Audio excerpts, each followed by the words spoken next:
The following is a fan-based review. All materials discussed are property of Toei Inc., Bandai, and Saban Entertainment.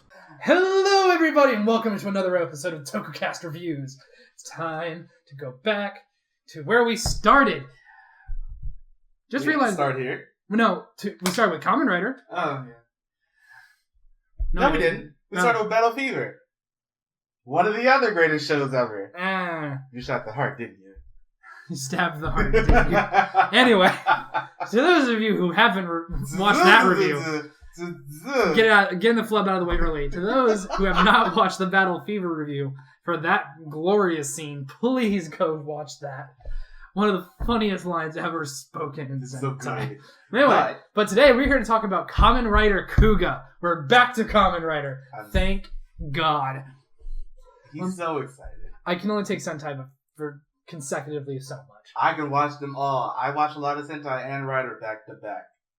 I think I watched this than Agito. I prefer going back and forth because I don't see the same tropes sometimes in Kamen Rider as you do in Sentai. Especially in this one. Because Kamen Rider Kuuga is the glorious return to Kamen Rider in the year 2000. After basically being off the air for about 10 years? 11, because Black RX was the last proper one. Depends on your definition of proper. Yeah, well, you got the movies too, but I mean, actually returning to television. As a show, yeah. Yeah. But yeah, we're returning to Kamen Rider Kuuga. And what a return it was. Yeah, it was also the first one after the original creator of Kamen Rider and Super Sentai had passed a few years ago. He did have some inspiration and, some influence on the show really getting back into the air. But unfortunately, he did pass beforehand. But let's go ahead and start off where we always start off, with the opening. This opening is great. It's very good. It has a little bit of that headbanger quality. It really does. It's like, once it gets to that chorus, it's like, Kuuga, da da da da da da. I was there like, okay. It's just so good. And this Kamen Rider starts, I would say, the tradition in comparison to previous Kamen Riders of multiple forms with different weapons and power-ups. Yes. With the it kind of just starts that formula. Yes. And in my opinion, is one of the ones that did it the best. Yeah. It really, really did. Let's go ahead and talk about this first episode because it has multiple meanings behind it. Revival. Revival of the series. Revival of Kuuga. Yeah. Revival. And we end up meeting our, first main villains, the Gorum in this case. Which, in some cases, in terms of the design, are kind of terrifying. Yeah. And there is a thing in this first episode because Kuuga works more like a J-drama. Yes. Tokusatsu elements in it. And I think that's what really makes me like it so much because you gotta remember those early Kamen Rider days, really just Kuuga and Agito in this case, are really not toyetic and they don't have gimmicks. No, especially with Kuuga and Agito to a bit, but the design of these costumes are very simplistic. Yes.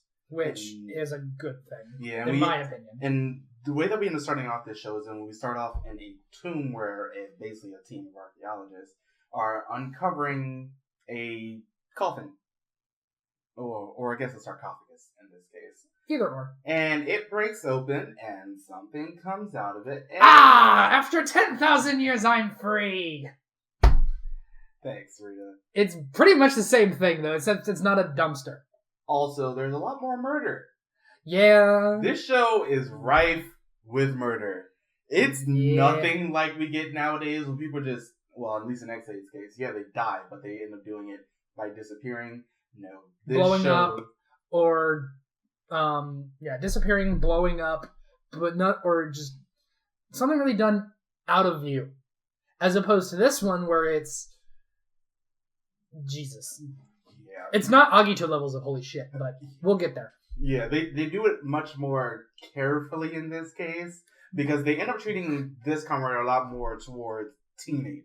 That's what this show is a lot. Which is why we love it so much because we may be in our mid-20s, but in our heads we're about like 16, 17. About that. Yeah. We never left. But we also end up getting to meet a character who is apparently at an airport consoling this little girl, Yusuke Godai, played by Joe Odagiri. And let me say something about this really quickly.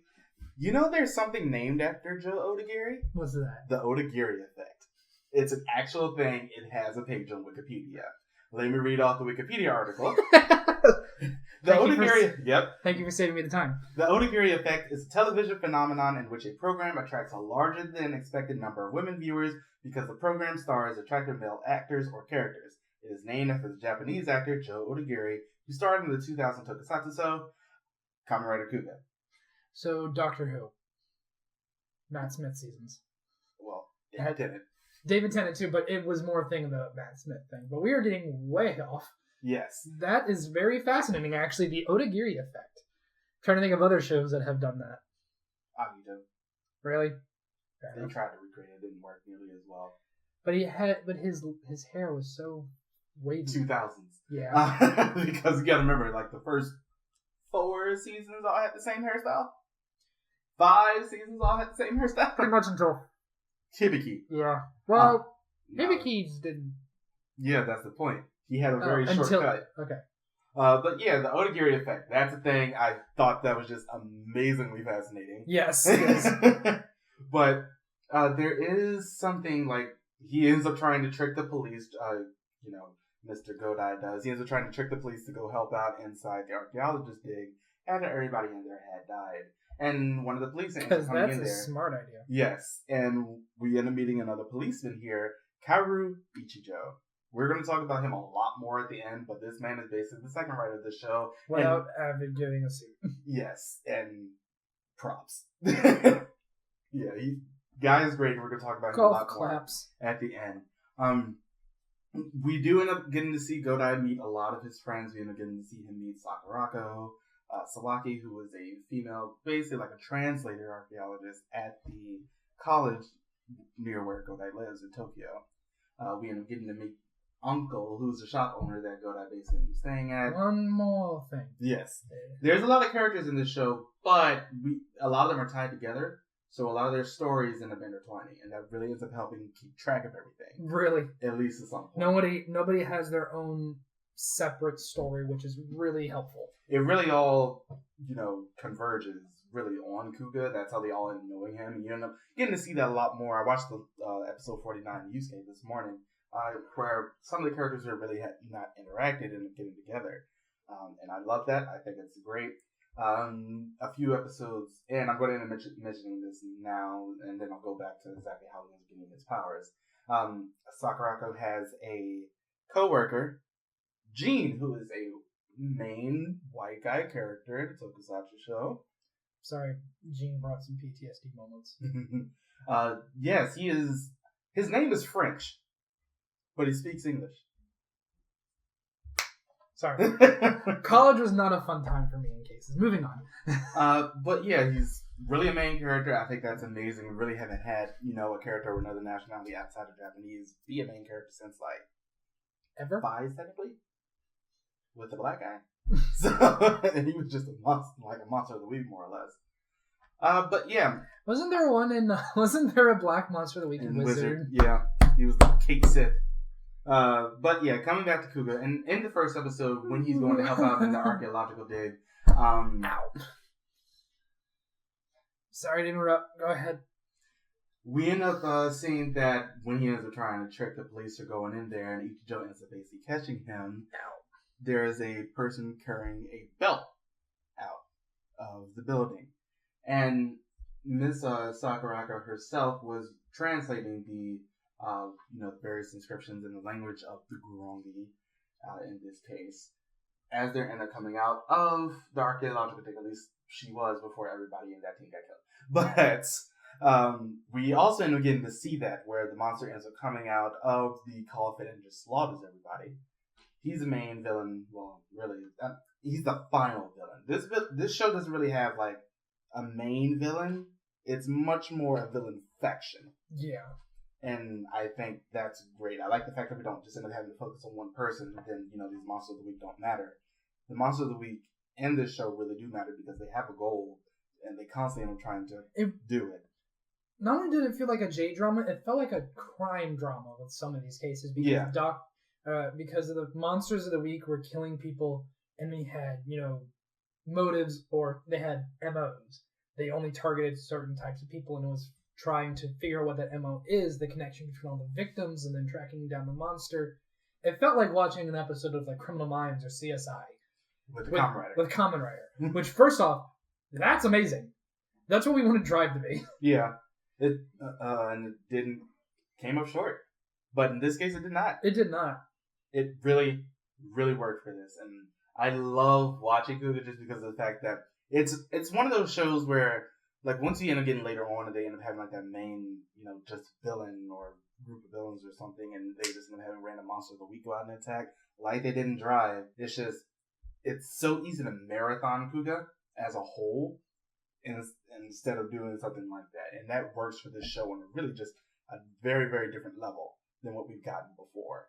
It's beautiful. I love this show. It's my favorite Kamen Rider, and there's a reason for that. But we end up getting basically to the police station where Sakurako and Godai are there. Ichijo ends up bringing in the belt to them, so basically Sakurai can look Sakurako can look over the actual belt and ends up transcribing it. And then they end up getting attacked by the Gorongi. The first one is, of course, a spider. Just like it always is. Just like it always is. And one thing that's good to mention is that after this and Agito, those are the only Kamen Rider villains that have their own language. Yes. We don't get that translated until never, and really until they end up starting to talk in Japanese. And I think that's actually, it provides a much more of a sense of mystery to this show. Like, yeah, we know that these scenes are important, but why are they important? And although that can be a little bit infuriating at times, it actually ends up working here because really their whole thing is just them talking about going out to kill people. So let's talk about Kuuga himself. We end up getting to see him transform into his first form, which is basically his larva form, more or less. What do you call it? The white one. Growing form. It's not really all that powerful, but it does end up doing what it's supposed to and does end up beating the... It gets the job done. Yes, and the police do not trust Kuuga at the beginning of the show, as they shouldn't. They end up seeing him fight the Gorongi, but they really don't know if they're, on the same side or not, except for Ichijo, because the first thing they end up doing is, like, Ichijo's flying in a helicopter trying to shoot the spider monster, and the growing form Kuuga, the spider monster, jumps up, tries to attack him. Kuuga jumps up as well, and they end up fighting on a helicopter for a good 5 minutes, so I thought that scene was cool. That's a budget. This entire show had a budget. Yeah. Like, a decent budget. Yeah. Especially for 2000. Yeah. I mean, yeah, the CGI was there, but... Because remember that first scene, he ends up transforming, and, like, the suit is forming around him, which I also think is cool. He doesn't end up, just transforming right away. He ends up, like, punching the monster, and, like, the suit forms around him. I also like how this is one of the few Kamen Riders where the belt is, like, attached to him. He doesn't have to he literally can't take it off. It goes into his body and it shows up on the x-rays, I think. Yeah, it does. Which I think is hilarious. Would love to see Dr. Duff. I mean, they did do that. Yeah, just like, I don't know, just like a legitimate, like, that's peculiar. No, an actual doctor would go, what the fuck is that? But basically, the whole reason that they don't end up doing that is because of the fact that Ichijo does have some weight. He is a high-ranking detective in their police department. And it is really cool to watch it slowly. But this is like the most shonen jump Kamen Rider ever. Every form he has to practice. Yes, we will talk about that in a second. And get it to... That's one thing that is like the best about this show. And good lord, yes, that's all I can really say about that. Because it's so good how that ends up happening. But he doesn't end up getting his actual final form, well, his main starting form until episode 2. But I still love, after he ends up saving Ichijo in the helicopter in the first part of it, he gives him the thumbs up. And that's basically how Ichijo is figuring out that it's Godai and the suit. Because Godai just fucking throws that thumbs up everywhere. Great. He's so good. He's so optimistic. So positive. And I think that's the thing that makes you just love him that much more. And speaking of that, in episode 2, we do end up getting to see him transform into his mighty form, which is his main base form. I quite like this form. Yeah, I it's love simple. this form. The simplicity works because the base form is supposed to be simple. It's not supposed. You don't want to look at the forms and go, "I prefer the base form." That's not good marketing. Yeah, but something like is over saturated, like some future final forms will be. I'm looking at you, Ghost. We're looking at you, Kiba. Even though you had a legitimate reason to only use the ultimate, but anyway, yeah, it's very simple in design. The fact that it's so symmetrical also helps because not a lot of Kamen Riders are symmetrical these days. Yeah, not W because that was their entire point.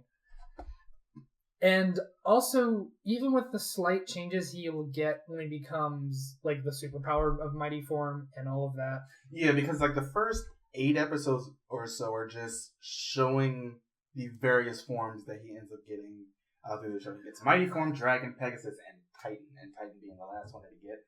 Dragon Form is his basically super speed form, but it's not really all that strong, but it does get a staff. He gets I like how every form gets its own unique weapon, and each form gets its own unique characteristic. Dragon, he's more agile. In Pegasus, he gets super senses, and in Titan, he is a tank. I love that about Pegasus, by the way, the super senses. The way that they end up building up the show is the fact that he actually really has to learn how to use his powers. Yeah, when he first uses Pegasus, he gets overwhelmed. He's overwhelmed because his ears are ringing and everything is bright, and he has to learn to focus. He has to actually learn to use his power, which is so pleasant to see as opposed to like the suit teaches them how to do it, which is the only going theory that people have. Yeah, because it's like in Dragon, he's like he didn't get why his punches weren't working, but thanks to Miss Sakurako, actually, she's translating everything as he's fighting, like throughout the rest of the series, and helping him really understand his forms. I love the fact that he has a backup team to really help him learn how to use. I also love the fact that these forms don't come with the weapons. He's got to find something, grab it, and it turns it into the weapon. Yeah. It doesn't just give it to him. He's got to be just as prepared as everybody else is. I think the one that he doesn't end up getting to use that often is Pegasus, because he legitimately has to have access to a gun to be able to use that one. Yeah. And I mean, we don't end up seeing it that often. Although I really like the form, especially playing it in various Battle War games. It's fun. Oh yeah. But and we'll get to the powered up form in later. A little bit. Yeah.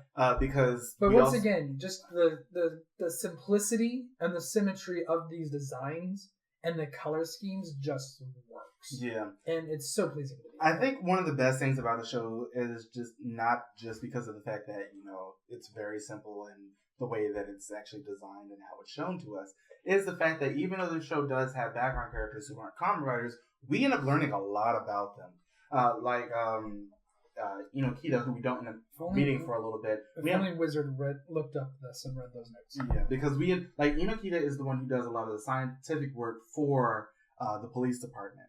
And we end up learning that even though she's not a main character, Godai does end up spending some time with her, and we learned that she's not nearly at home as much as she would like to be, technically, to spend time with her son. So her son doesn't really like her that much because all of his time... Children are assholes. No, it's just because of the fact that he feels like his mother isn't paying attention to him. And to be fair, she's not. Also, one thing we did not talk about is his henshin.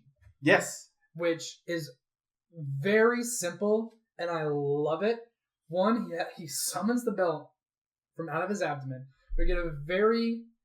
I would say reminiscent in the fact that it's a cross across the chest and then move over back to the original Kamen Rider to a degree, but enough for it's its own thing. He's got a different, more complicated, more martial arts hand pose, and then he's got to hit a button on the side, and then it comes out. I just think it's very well done and very well choreographed. Agito does this as well, and it just works for the both of them.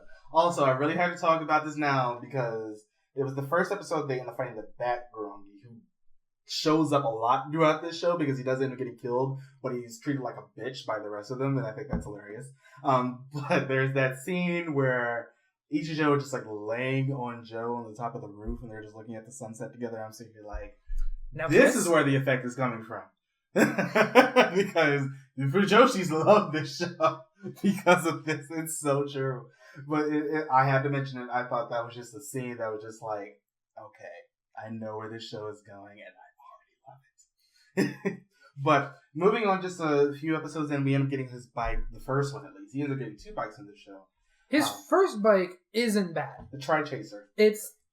And we're not really big on dirt bikes, but the way this one was used, especially in a later episode, was great. The design is nice. I would say it's a bit lacking in color, but I don't think that's necessary. They end up changing the color like later on where it gets the Mighty Form Kuuga colors. True. I will end up saying this though. I don't like dirt bikes, and we talked about this in our top 10 rider machines though. But in this show, the fact that they actually were able to utilize it as an actual dirt bike, like, it makes this kind of an exception to the rule. Yeah, it's like you end up getting this, and then you end up getting something like Wizard, and you're just like, why are you riding that on the main street? Why don't you have a sport bike? It's like between him and Ghost, and really a lot of the other ones who end up using dirt bikes instead of sport bikes when they never actually use it. Gaim was different because every time he rode the bike, it was in the forest. It was in a forest, which was fine for it. But it's like a lot of the other ones don't use it like Kuuga, where they should have sport bikes, but for some reason they end up using dirt bikes instead. And I'm just like, you're never going to use it as an actual dirt bike. Why are you not just using a sport bike when you know will end up being a lot more because dirt bikes are much cheaper. Like with Wizard's cape, he should have had a sport bike, or at least a Harley or something like that was he could sit back on like Kiba did. But then we end up getting something like the dirt bike that he got, and I'm just like, why? But that's something for another time. Getting back to this show, we end up Tokucast sports bikes in Kamen Rider. Yeah, I hate them so. Oh God, we should do it. Now, after Jin gets introduced, there's another character like one of the archaeologists, the main archaeologists who were killed at the beginning of the show. His wife and daughter end up coming back in, and they end up trying to give something to like a piece of rock or something that they found at the dig that the father sent back.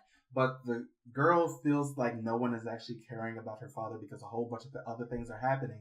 And they really end up having to explain to her, it's like, yes, we're going to end up trying to help you no matter what way that we can. But you got to remember, it's not just your father that was killed. It's a whole lot of other people that are being killed right now. Yes, your father's death is tragic, but we also end up having to think about the other people so this doesn't end up happening to them. We're not trying to mitigate you, but you got to remember, you're not the only one. And I like that. I thought that was just a great thing to do. And I mentioned Gene in this case because they end up going off back to the archaeology, the dig site from the first beginning. And they end up finding a whole bunch of pieces of rocks that end up forming into the shape of a beetle. And then they go and they end up going to a gas station and the shape of the beetle's in the back. And then the beetle actually comes together, takes pieces of the truck that it's in, bursts out of it, and flies away. And says, "Peace, bitches."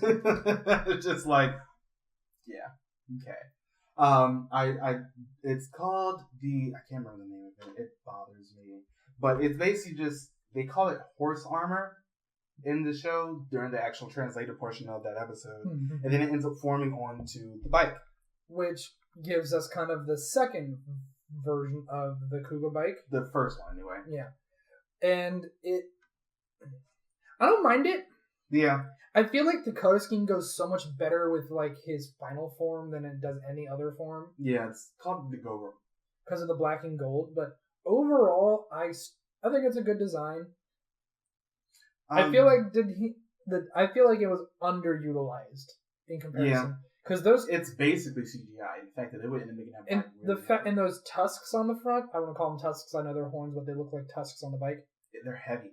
They're heavy, and I feel like those could have been used more as like ramming, piercing, whatever the fuck. I mean, they end up using it once. Like they end up having this Garangi that was running over people with a truck, and the first time that it ends up coming on to the bike, like Kuuga just runs at it and just hits the side of the thing and just blows it up. And I'm sitting here like, I get it. Now, moving on, but if I had that, I'd run everybody over. Yeah, for some reason he dodged the first time, but I think it's just the fact that the bike wasn't communicating nearly as well as it could have the first time that he actually ended up using it. I'd be running everybody over. Oh no, a monster! Done.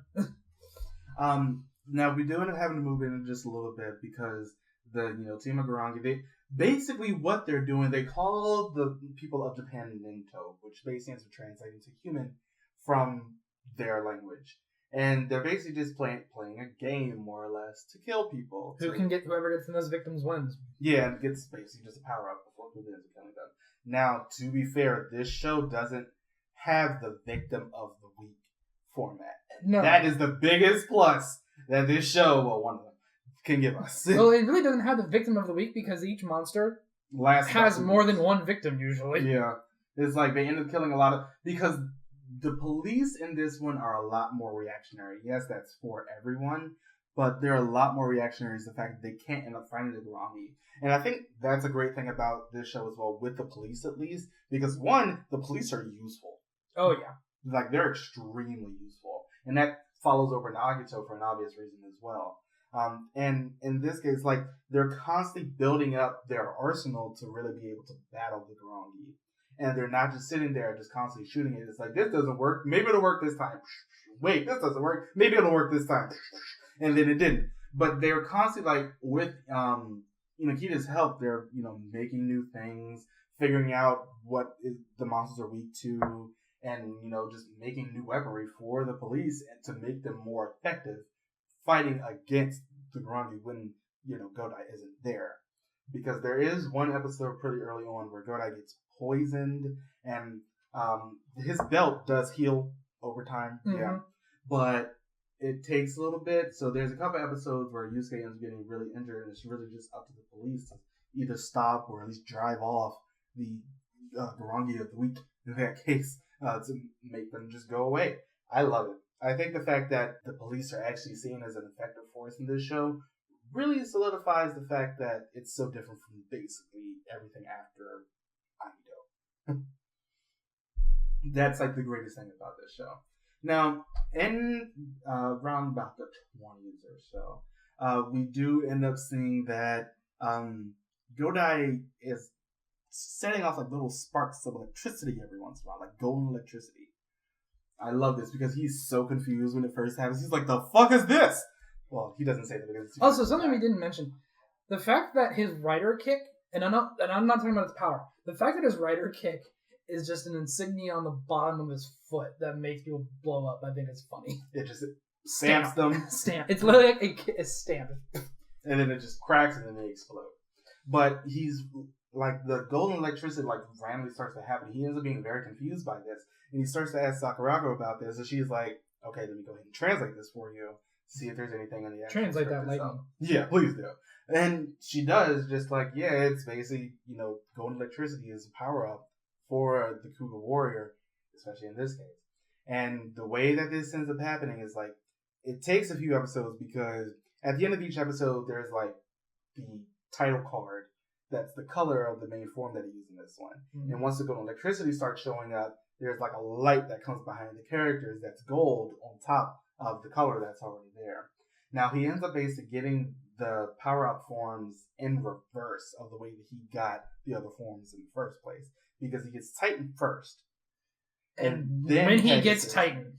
No, that's like the first one. The first time he ends up getting Titan, one is just a complete badass. He just walks up to her. No, I'm talking about when he gets the Titan power-up. Yeah, that happens in this episode. You're thinking about a different one later. That's 37. This is like episode 24 or so.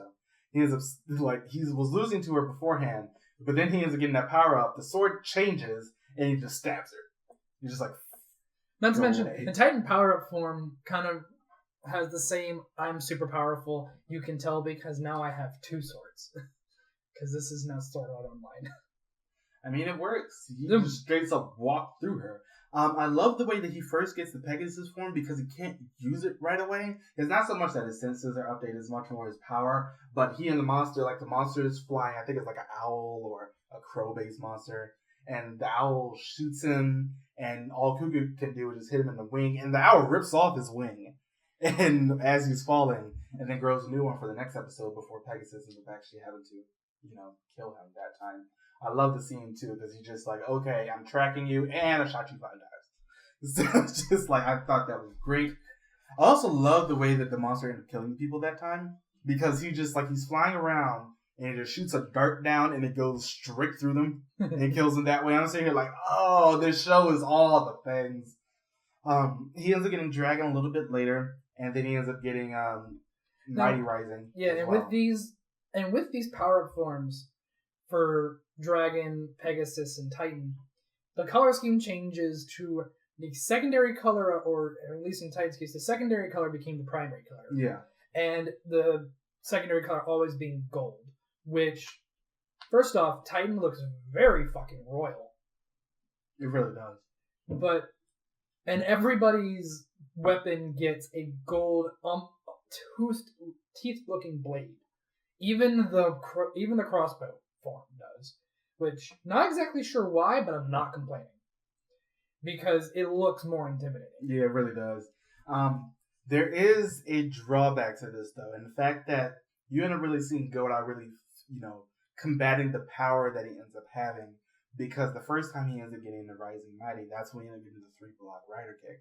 And he is so scared of what he could do at that point because it's just like, I'm too powerful. What if I end up losing control and end up becoming basically one of the Garangi? Which is sort of the theme of the latter part of the show. Because he ends up getting very scared at this point because when he ends up kicking the monster for the first time in Rising Mighty, there's just a few city blocks just gone. And there were construction workers there who died. Yeah. Kuuga killed people by accident. Yeah. And first off, wow. Well, that's heavy shit. It's like the fact that you end up having to think about what you're becoming. It's like this show, as you said, is so much more of a J-drama because it's much more character driven in this case than toy driven. And that it's just like seeing him really have to worry about what he's becoming is so good. Seeing him having to go over that introspective conflict, I love it. I love the character, introspection that we get from Joe, who was always really positive, but the fact that in this one case you really get to see him worried is great. I like the fact that they end up playing with not just worried, second guessing and hesitating, and when you have a role like you are Kuuga or you are a Kamen Rider, even if you accidentally killed somebody, hesitating can also get other people killed. So this is something that no Kamen Rider has dealt with before or since. Yeah. Episode 34 and 35, those are the episodes that you're thinking of here with Rising Titan. That was 37. That was 34 and 35, basically. So there is a monster who is killing kids. I'm going to say it again. The monster is killing high school kids, right? Or is it just... High school, middle school. That's fucked up. Number one. He was not... Yusuke was not okay with this. Like, you don't get to see Yusuke mad. He's a very, very positive... Optimistic person. Sunshiny person. But this time, he was like... No. The thumbs up became a thumbs down. Yeah. He became Julius Caesar, something fierce, before the stabbing. This entire fight was just something amazing to watch. He threw him out a window. Kuuga threw this fucker out a window. The monster realized, oh shit, run. And he couldn't. And he tried. He couldn't get away. And then Kuuga ran him over with his bike, and then he tried to take quills out of himself and stab Kuuga. But in that time where the shot went to the monster dude, that Kuuga just said, Neo Henshin, and turned into Titan. The quills bounced off Titan's arm. He went, he said, Cho Henshin. Cho Henshin. And the things bounced off of him, and Kuuga was just like, you're fucked. And literally, smack, punch, drives him into a river, lake. There's like a cove by the ocean. Cove, and then turns into Rising Titan, sorry. Takes the sword out, monster laying on the ground, stab and drag before it explodes.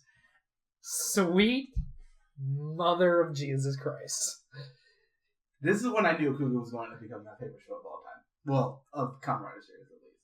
Because, really? It's like, really? Seeing that happen? It was just like, I became Macaulay Culkin from Home Alone for a little bit.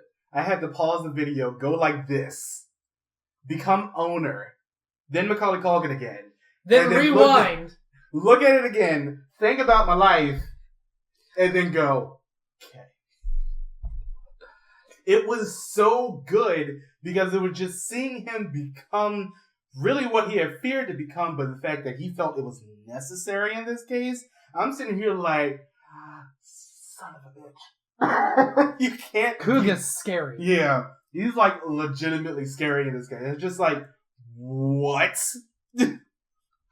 Now, around this time, like a little bit before that episode ends up happening, we end up getting the actual villain. Well, I guess the final antagonist. The final boss. Case. In Dagobah Seba, who has gone around. He has killed other Garangi who he felt were too weak. He's killed humans that he felt were too weak. And this is like the first time we actually end up getting to see him, but he doesn't end up showing up really until the end of the show. And also, this is the first time where Yusuke ends up sort of getting like a glimpse into the future, where he ends up seeing his final form. And that's something really interesting for this case, because this shows up around episode 32 or so, which is usually around the time, at least nowadays, we get the final form. That we get the final form, but that doesn't happen in this case. No, we get the final form like the last episode. It's literally the last episode. Well, second before last episode, because the last one was more of an epilogue. But it's just like he ends up getting a glimpse of that form. It's just like, that's really interesting because of the fact that, once again, this show is not driven by toys, it's driven by story. So the fact that they don't end up bringing in the ultimate form until literally the end, I think that's the greatest thing this show really could have done. And it did it so well. Not to mention with the reason why he's only getting it at that point, because he has accepted what he has to do. Yeah. He has accepted that he has to become the full Kuuga warrior to defeat this villain, who, by the way, just looks like a white version of the final form of Kuuga. Before we get there, let's go back a little bit. Because as we mentioned, dirt bike. There's one episode. I was just thinking that. Yeah. Where he fights the monster and they just chase each other on dirt bikes. And we're talking trials bikes. Just like they're driving on rocks, hopping all shit. It's great. That's what you should use a dirt bike for, Toei. Don't just give them one. Give them a sport bike or, a Harley or something like that if you got it. But don't give people just dirt bikes anymore. We've had it every season except since Drive, where you had a car. The 3 seasons. Mach had a 3 seasons before that. Mach had a. It's hard to tell what Mach or Chase had because they basically had sports bikes. Well, really modified sports bikes. But I'm talking about like for the main rider. Just if you're gonna use a dirt bike, use it like you did in Kuuga, where you're actually doing shit with it. Or don't just give it. Or Gaim, where there's a dirt bike is preferable for the type of the terrain he'll be driving on. Yeah, don't just give him one if they're just gonna be driving. Don't do Wizard. Give him a dirt bike, and then you never see him off of asphalt. Don't do Ghost. Give him a dirt bike. Never see him off of asphalt. Don't do Heisei. Give him. Well, they know already using it, to be fair. But yeah, because they killed it. It came back. But getting back to this show, Kuuga does end up getting one more form before the end of the show itself, and that is called Amazing Mighty. And it shows up in only twice in episode 46 and 47. This is like, it's really strange how this one is working, because he gets in episode 46 and 47, and this still isn't his final form, because he gets that in episode 48. This isn't even his final form. Sorry, I had to point it out. It's just literally his base form, but all black. All the red are replaced with black. And once again, and he gets the shin guards. He basically ends up turning in, like, his rider kick goes from a one-legged one to Black RX's, where it was both feet. And so it's 6 city blocks. It's a lot more than that. Yeah. It literally everything about it exploded. Well, no, because, that's what Ultimate's for. Because I love the last 2 episodes. Because the first time he ends up meeting Inzaghi Vadeva, who was burning people, he's literally just setting people on fire and walking away. What? But okay. Yeah, that's like the first thing he ends up doing. Like the first time he ended up really seeing Inzaghi Vadeva, he's just walking. He meets up with the other Garangi. He kills a few of them. He's just like, okay, I hate all of you. Go away. And then the lack of shit. He was number 0. He was the one in the tomb at the beginning of the show. Yeah. And it's like he's really, like his actor at least, is really young. But he's like always laughing and everything and enjoying the destruction that he's causing. And really the first time that we end up seeing him, 1, he ends up beating Amazing Mighty Kuuga. And 2, he's just burning people. Like, people are legitimately on fire and rolling around in it. And then at the beginning of the next episode, Joe's like watching the TV, his like hand is clenched, he's watching the TV, and they're listing off the casualties. There are 92 people that he killed just because. No game. It's just like, you're not strong enough. You're not worthy enough. you're dead now. And that's what Endagava does. He burns you. They're both pyrokinetics, at least in their final form, Godai and Endagava. And I love that. I love the fact that, as you said, they're basically antithesis of each other. And we'll talk about episode 47 and 48 here, because this show is a lot more special about the characters. We're going to talk about a lot more of the characters at the end of the show. This show their first focus was not flashy fight scenes. And I think the perfect example is that final one? Is the final fight. Let's talk about that one. Because... Well, actually, let's talk about what happens right before that. Because the conversation on the snowy mountain with... other things too. Okay. Because Godai basically goes and spends time with everyone that he made, relationships with through the rest of the show. The X-ray, the radiologist, Shuichi Sabaki, who's a doctor, and he's the first one who ends up treating Godai. He's the one who ends up finding the thing in Godai, and Ichijo's just like, don't say anything, you can keep this secret. He's like, okay. And, he ends up going to speak to Inokita, and this is after, her and John technically got together. And, finding out how she's doing with her kid and everything, making sure that their relationship is actually good now. Going back to spend time with Sakurako, well, she's like the second last one. And, seeing how she's doing and making sure that she can still go on, without Godai being there. And going to spend time with the shop owner who's, really taking care of him for a lot of the show, gave him a job, although he's not there that often. Gave him a place to sleep, although he's not there that often. And it's just like, he's going back to spend time with people who mean the most to him. I love that about Godai. He's really a people person, going out to protect everybody's smiles. And that's what his whole character revolves around. Going out and protecting their smiles. And that is what he's going to go do. Yes. Because the last scene of this, and I love this because Ichijo ends up showing up on the Tri-Chaser, because by this point, Godai ends up getting the Beat Chaser, which is his second machine.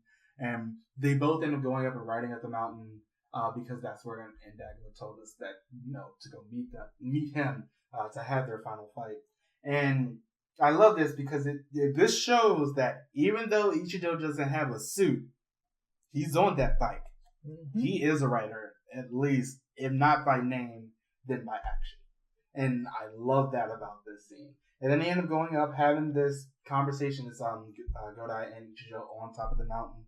And it's just like, Ichijo's basically like, you have to come back. And he's like, okay, but I'm going on an adventure first. And that's what he told everybody. He's like, after this, I'm going on an adventure for a while. And just like, okay. And then he turns into his final form. Yes. It's seeing him, because it's so simple. There's no flash. There's not a whole bunch of lights or anything. It's just him, as you said, accepting what he has to do. And accepting what he has to be. Yeah. And becoming Ultimate Kuuga, which we have talked about before. It's a great form. Black and gold. Black and gold, shoulder spikes, arm spikes, shin spikes. And it looks good. And it looks good.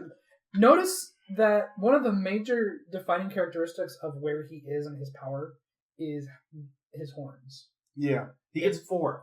In Larva, it's barely there. In Mighty and his other forms, it's normal looking. There's 2 when they're gone up. And Ultimate, it's 2, but there's technically 2 middle ones in there as well. Actually, technically, there's 3.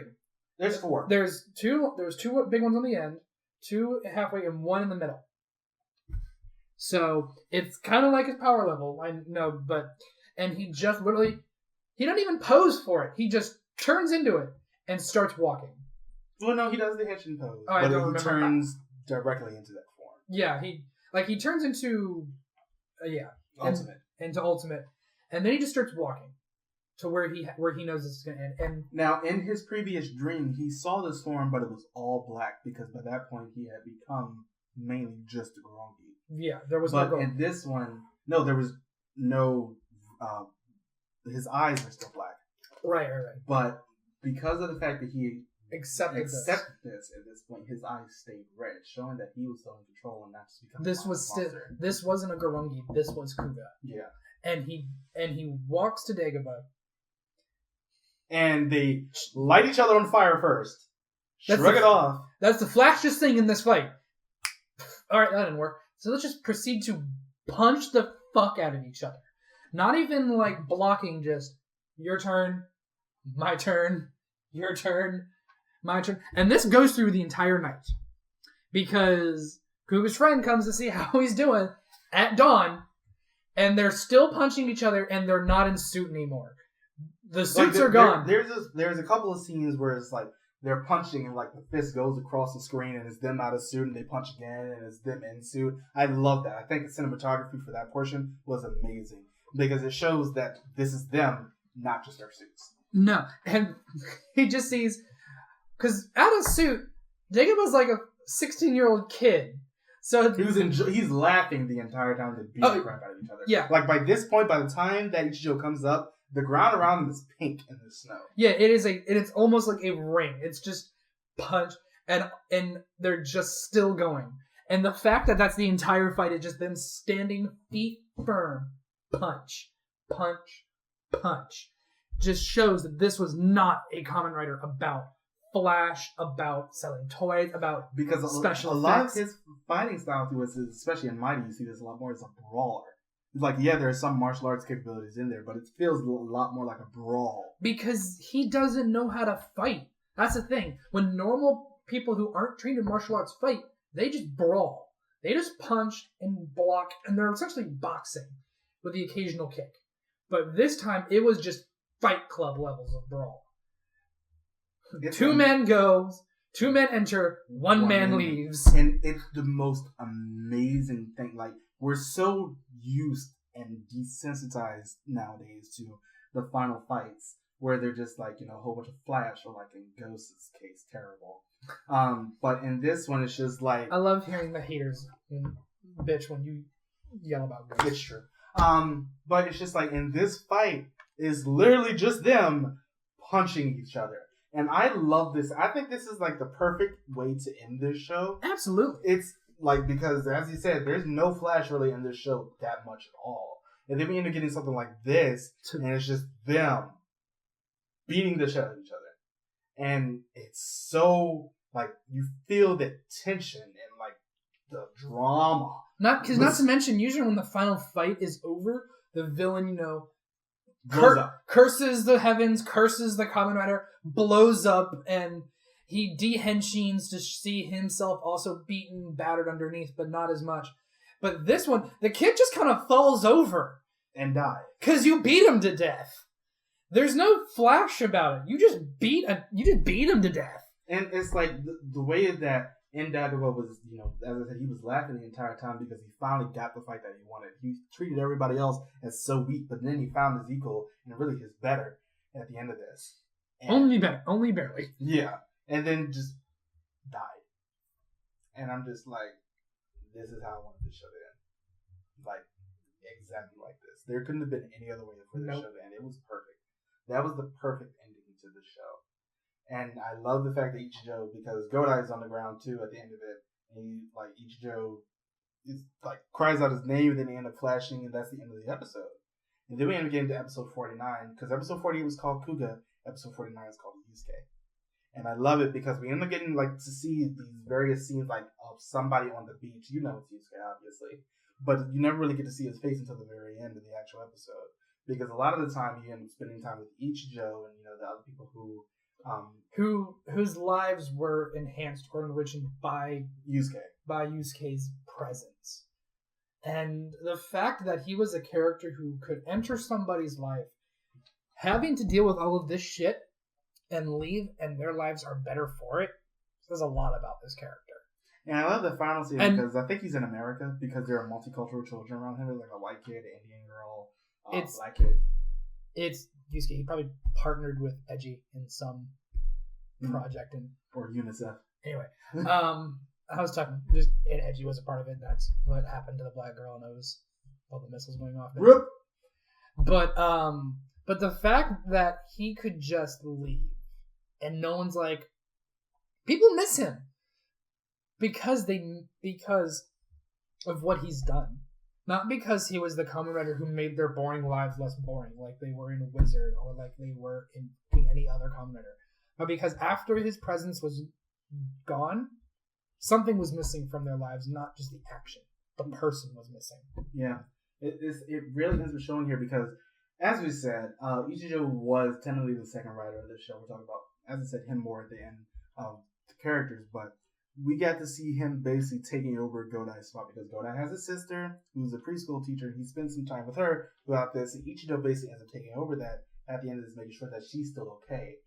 He ends up going to meet the owner of the shop, and that's where Gene and a school teacher who taught Yusuke, during his childhood, and who ends up becoming a minor character. They end up showing up, but Ichijo basically ends up taking over a lot of the things that Yusuke did to make sure that these people are still okay. And that just says something about Ichijo as a person. Like, let's just go ahead and get into these characters. Yusuke.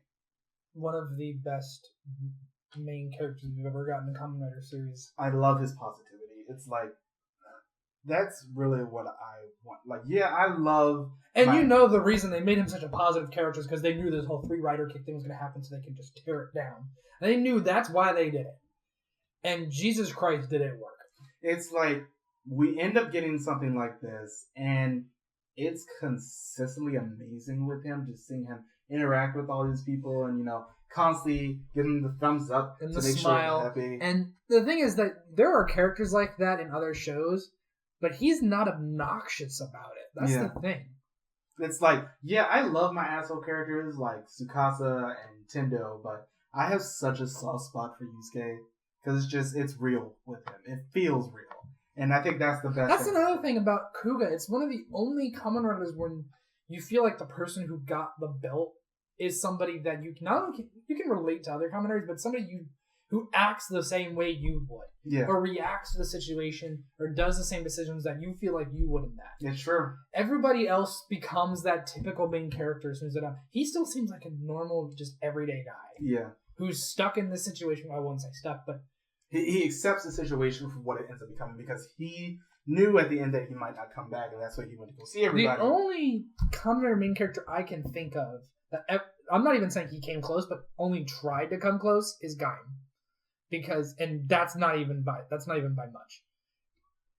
Only because he also had to decide whether or not how far he was willing to go to protect the people he cared about. But at the same time, you can remember with Gaim, they were given a lot of the stuff, and Kuuga really had to work.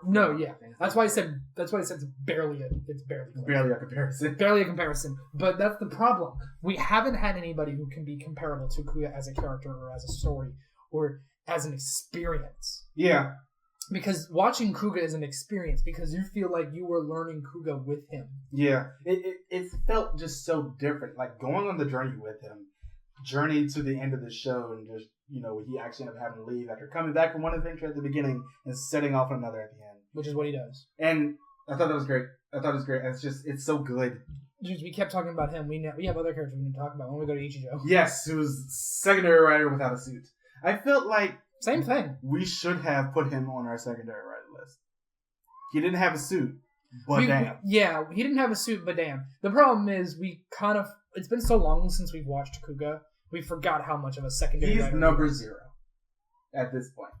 He's great. Like, what even with his character?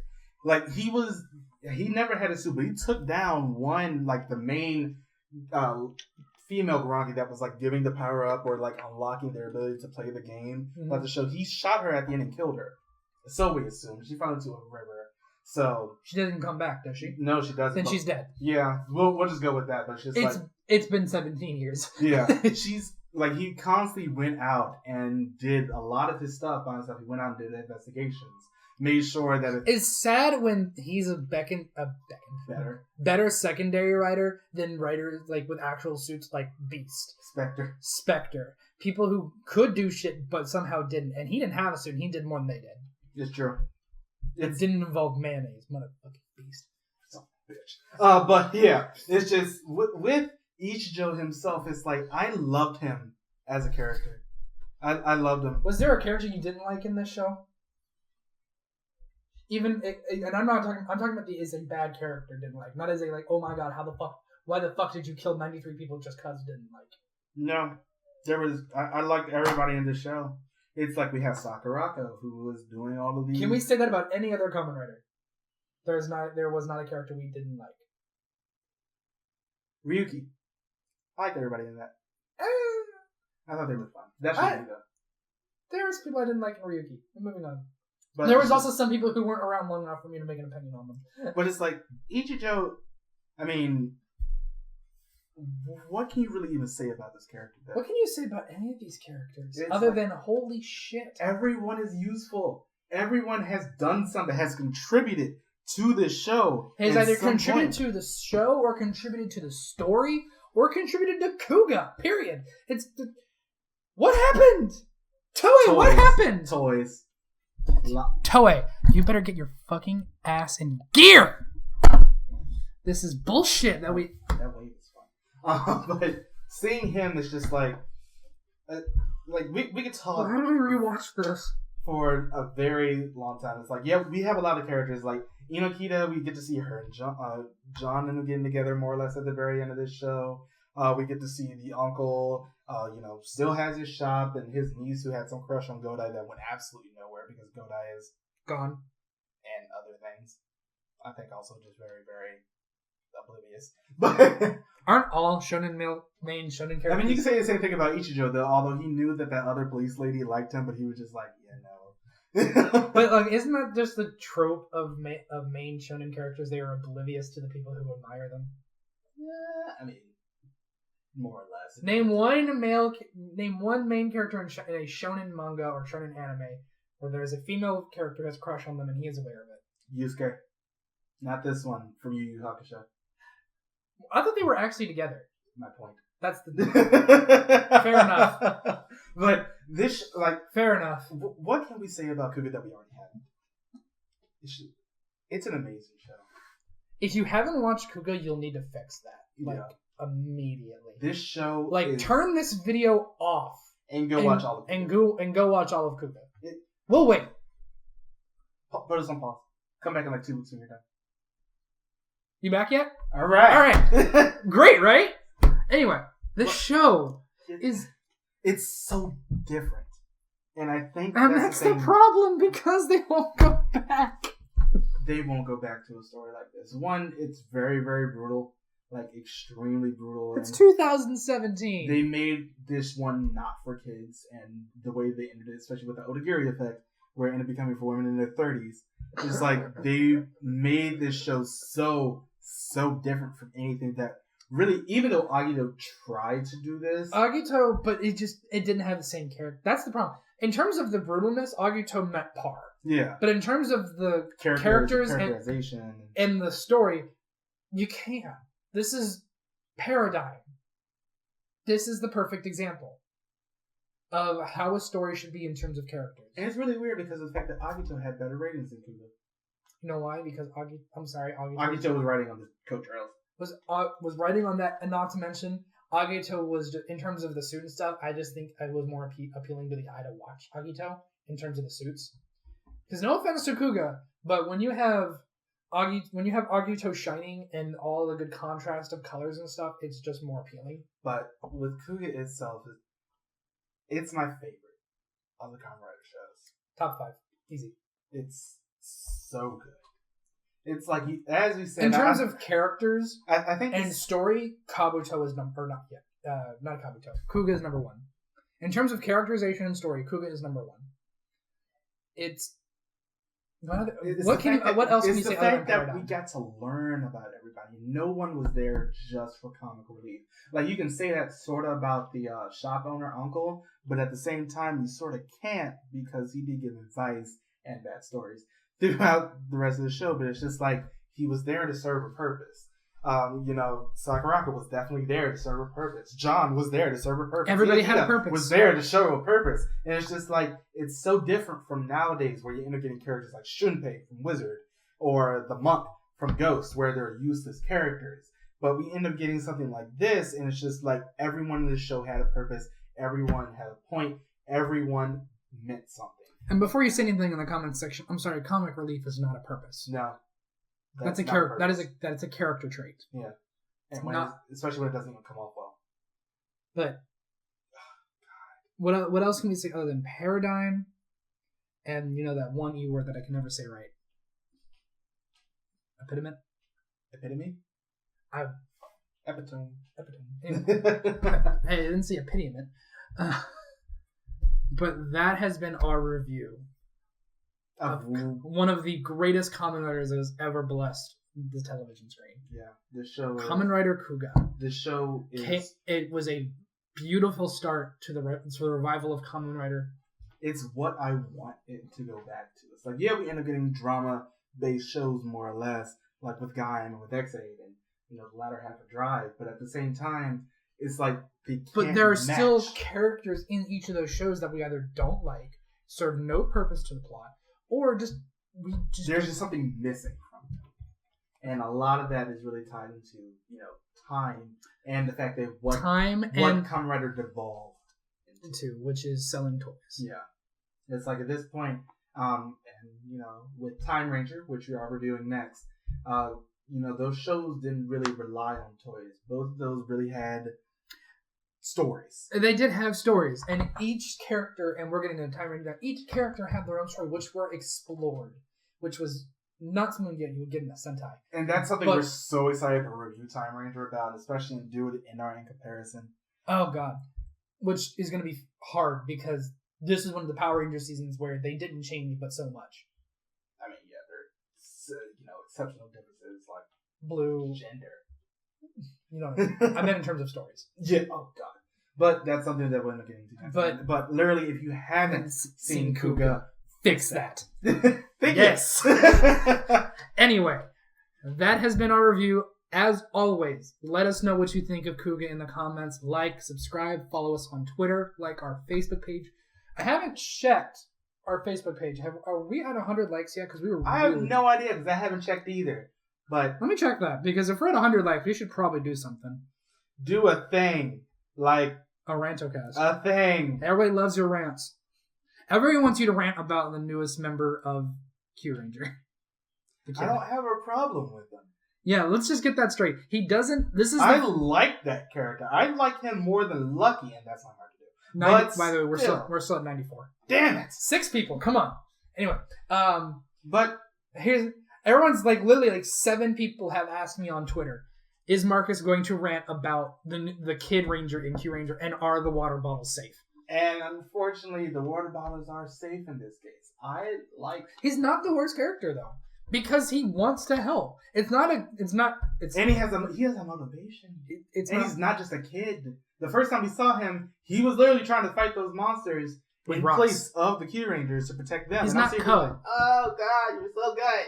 But he's not Ko. Yeah, he's not Ko. But Kuuga. Go watch Kuuga.